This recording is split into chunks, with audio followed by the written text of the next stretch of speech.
Fala galera do cursinho do INSPER, tudo bem, gente? Meu nome é Alice, eu sou professora de biologia de vocês, mas infelizmente a gente não se conhece ainda, porque na minha aula do dia 21 foi quando começou o processo de quarentena. Então, mas tá tudo certo, a biologia tá aí pra explicar por que que a gente tá fazendo isso e porque todo mundo tem que ficar em casa nesse momento. Então, para começar a minha aula, que era o conteúdo que a gente já tinha programado, a gente vai falar um pouquinho sobre cladograma ou árvores filogenéticas. Mas aí você vai me perguntar, Alice, o que é isso? Árvore filogenética? Então, não é essa árvore aqui, igual vocês estão vendo. A árvore filogenética, ela é um processo que a gente consegue entender as características evolutivas convergentes ou divergentes de uma série de espécies de um mesmo filo. E aí é por isso que a gente vai falar que a árvore é filogenética. A gente consegue entender quais são os processos que aconteceram de diferenciação de espécies dentro do mesmo filo. E assim a gente consegue entender qual é o ancestral comum, qual indivíduo originou qual veio primeiro, o ovo ou a galinha. Mas aí a gente consegue entender uma série de espécies, por exemplo, se a gente conseguir fazer dos macacos, a gente pode fazer de plantas, a gente pode fazer de animais, ou até de criaturas que a gente invente só para entender um pouco melhor o que são esses cladogramas.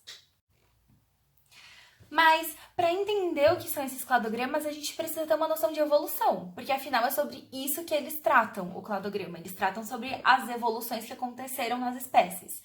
Então a gente precisa entender um pouquinho sobre quais são essas evidências evolutivas que a gente teve, como que a evolução se deu, será que ela existe mesmo? Será que a evolução é de verdade? Então para isso, hoje a gente vai usar o módulo 1 do livro 1 de Biologia 2, que vai da página 54 até a 58, a partir do conteúdo que a gente vai usar nessa aula, tá bom, gente? Então é legal que vocês vão acompanhando a aula com o capítulo, ou depois leiam o capítulo todo, ou quem já leu antes, muito bom, porque vai revisar agora, vai entender um pouco melhor se tinha alguma dúvida. E depois eu fico à disposição para que vocês me mandem mensagens para a gente conversar um pouquinho mais sobre cladogramas. No final vai ter um exercício, um desafio para vocês fazerem. Então, para que a aula seja um pouquinho mais dinâmica, mesmo sendo virtual. Então, o capítulo, ele traz um calendário falando que se a vida que surgiu há 4 bilhões de anos fosse um calendário de 30 dias, o Homo sapiens só teria surgido nos últimos 10 minutos do dia 30. Então, olha só como a gente é novo perto do nosso planeta Terra e olha quanta maldade a gente já fez pra ele, né, gente? Tem que pensar um pouquinho na parte de ecologia também, quando a gente tá falando de biologia de qualquer ponto. Então, existem evidências que mostram que realmente os organismos eles evoluem, eles não nasceram assim, não foi ninguém que criou eles assim, uma vez que o livro tá falando de evolução, tá bom, gente? Aí, pra quem não acredita, pra quem segue correntes religiosas que dizem o contrário, a gente pode conversar disso mais pra frente, mas do ponto de vista científico e que o livro didático de vocês traz é isso, e é isso que eu tenho pra falar pra vocês hoje, ok? Então, a primeira evidência que o livro traz como prova de que os organismos mudaram e que eles podem ter se extinguido, mas também mudado, são evidências fósseis. Então, ele chama de documentário fóssil quando a gente vê um fóssil de um dinossauro mesmo, que é o exemplo mais prático que a gente tem. E esse fóssil se dá como, né? Por que, que esse organismo ele não degrada totalmente? Por que, que ele não é totalmente comido pelas bactérias, pelos micro-organismos, pelos detritívoros? Então, o documentário fóssil, a criação de um fóssil se dá quando existe um soterramento de uma espécie em uma área alagada. Então, o que acontece? A área tá alagada, ou seja, tem água. E aí o organismo ou ele cai, ou ele morre mesmo e fica lá, mas ele pode ser fossilizado vivo também. E aí o que acontece é que esse depósito de sedimentos numa área alagada forma uma coisa que a gente já conhece, que é o cimento. E o cimento consegue preservar principalmente os ossos desses organismos. Alguns preservam penas, o que é um pouco mais difícil, peles. E é por causa disso também que hoje em dia a gente já consegue descobrir que os dinossauros, eles tinham penas. Eles eram passarinhos gigantescos, o que é bem estranho de pensar. Mas a verdade é o que os estudos mais recentes de fósseis conseguem mostrar pra gente.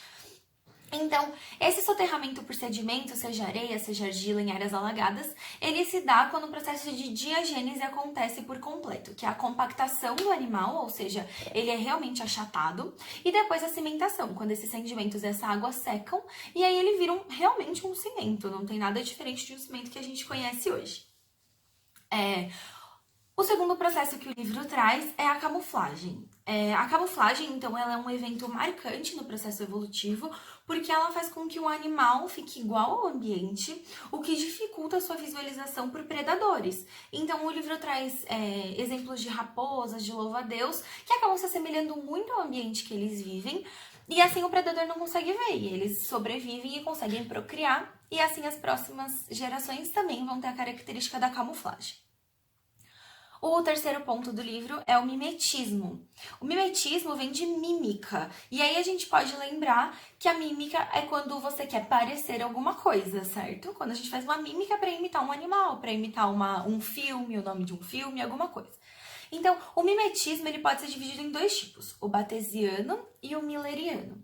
O batesiano ele vai acontecer quando um animal que não tem nenhum tipo de característica venenosa, que ele não possui nenhum tipo de ele não é peçonhento, ele tem uma coloração de aviso que se assemelha ao animal que possui essas características. Então, o livro traz exemplo de uma abelha, que ela é inofensiva, mas ela se assemelha a uma vespa. Então, a hora que o predador vai ver, ele vai pensar que é a vespa, que tem veneno, que pica, que o veneno acaba esquentando a pele, e não vai comer a abelha, não vai pra cima dela.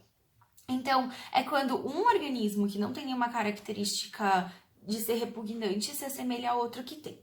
Já o mimetismo milleriano é quando dois indivíduos que têm as mesmas características venenosas se assemelham em coloração. Como, por exemplo, o livro traz o exemplo das cobras corais, que ambas são venenosas, mas elas se assemelham muito, então são todas iguais. Você viu uma cobra coral, você já sabe que ela é venenosa. Agora tem a coral falsa, que aí sim seria o mimetismo batesiano, que ela não faz nada, ela não é peçonhenta, não é venenosa, só que ela se assemelha a uma cobra que é uma serpente, na verdade, que é.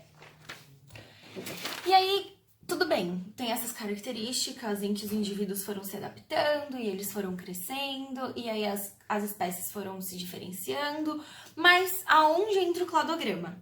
Então é no quarto ponto do livro, quando ele fala de características morfofisiológicas, que ele cita pela primeira vez a árvore filogenética. Mas morfofisiologia, o que é isso? Então, a morfologia está relacionada à nossa forma. Então, eu tenho uma cabeça com o meu rosto para frente do meu corpo, dois braços laterais, um tronco, duas pernas. Então, isso são características morfológicas da minha forma mesmo, como eu sou. Enquanto, por exemplo, uma planária é achatada e olha para cima. Então, a gente tem várias características de simetria, de características da forma dos animais que podem diferenciá-los ou não.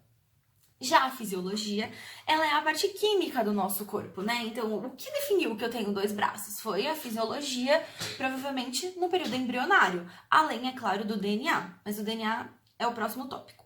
Então, quando a gente vai falar da morfofisiologia, a gente vai trazer à tona estruturas semelhantes em várias espécies. Então, por exemplo, eu tenho um braço, mas o macaco também tem braço. Só que como a gente é mamífero, o golfinho também tem braço, porque ele é mamífero, mas é uma nadadeira. Então, a característica nossa de ser mamífero se originou no mesmo ponto da embriologia. Quando aconteceu a fecundação dos gametas, durante o nosso desenvolvimento a gente foi um feto. E quando a gente era um feto, a gente tinha lá braços, mas o golfinho também tinha. Só que o dele foi adaptado para uma nadadeira, enquanto o nosso para pegar coisas, para a gente escrever, para conseguir construir ferramentas. Então, a gente chama isso de órgãos homólogos, quando eles têm a mesma origem embrionária, mas servem para funções diferentes. Então, a principal exemplo que o livro traz é a nadadeira da baleia, que é a mesma coisa que a asa de um morcego. Teve origem no mesmo ponto da formação do embrião. Só que cada uma serve para uma coisa totalmente diferente, mas por a gente ser tudo mamífero, a gente sofre irradiações adaptativas, que são essas vertentes, entendeu? Dos órgãos. Então, um serviu para nadar, outro serviu para pegar coisas, outro serviu para voar. Só que também, se a gente for pensar, mas peraí, a baleia tem nadadeira e peixe tem nadadeira, mas o peixe não é mamífero. Então, será que esses órgãos também têm a mesma origem embrionária? Aí não. E é aí que a gente entende que são órgãos análogos, onde eles têm a mesma função, só que origens embrionárias totalmente diferentes, como por exemplo um beija-flor, que tem asas, e a borboleta, que também tem asas, mas a borboleta é um inseto, e o beija-flor é uma ave. E aí, para a borboleta se desenvolver, é um processo totalmente diferente de uma ave. Então, isso a gente chama de convergência evolutiva, quando a gente tem duas espécies que não estão na mesma linha filogenética, só que elas convergem para a mesma função. Então, a gente vai ter órgãos homólogos, onde eles têm a mesma origem evolutiva, mas não necessariamente a mesma função. Ou eles podem ter também, tá, gente? Como o nosso braço de um macaco. Enquanto isso, a gente tem órgãos análogos, que têm totalmente outra origem embrionária, só que servem para a mesma função. Isso é mais uma prova de que a evolução das espécies aconteceu, porque se não fosse isso, o que aconteceria? E aí isso se dá por evidências moleculares do nosso DNA. O nosso DNA permitiu que isso acontecesse, permitiu que a gente tivesse asas, tivesse nadadeiras, mas no fundo, o DNA são as mesmas proteínas. Então, essas evidências provam que a gente teve um ancestral comum. Todos os organismos vivos do planeta Terra tiveram um ancestral comum, que a gente ainda não descobriu qual é, mas essas são cenas dos próximos capítulos para quem quiser virar um cientista e quiser descobrir da onde veio todo mundo. Então, quando a gente trabalha com essas características morfofisiológicas, aí sim a gente vai entrar na árvore filogenética, tá bom? Por diferenças na morfologia dos animais, a gente consegue separá-los em classes e entender qual característica veio antes, qual característica veio depois, qual animal é mais aparentado de qual ser vivo é mais aparentado de qual. Tá bom? E esse é o tema do próximo vídeo, em que eu vou mostrar pra vocês o que é realmente um cladograma. Gente, se vocês quiserem fazer os exercícios do livro, fiquem à vontade, tá bom? Eu tinha até citado aqui, deixa eu verificar aqui no conteúdo, em que vocês podem fazer o exercício 1 da página 58, tá bom? Pra ir pegando o jeito mesmo, pra ver se vocês entenderam, se tem alguma dúvida. E além disso, eu posso disponibilizar mais exercícios para vocês, se vocês quiserem. No próximo vídeo, a gente vai ter um desafio para construir junto uma árvore filogenética.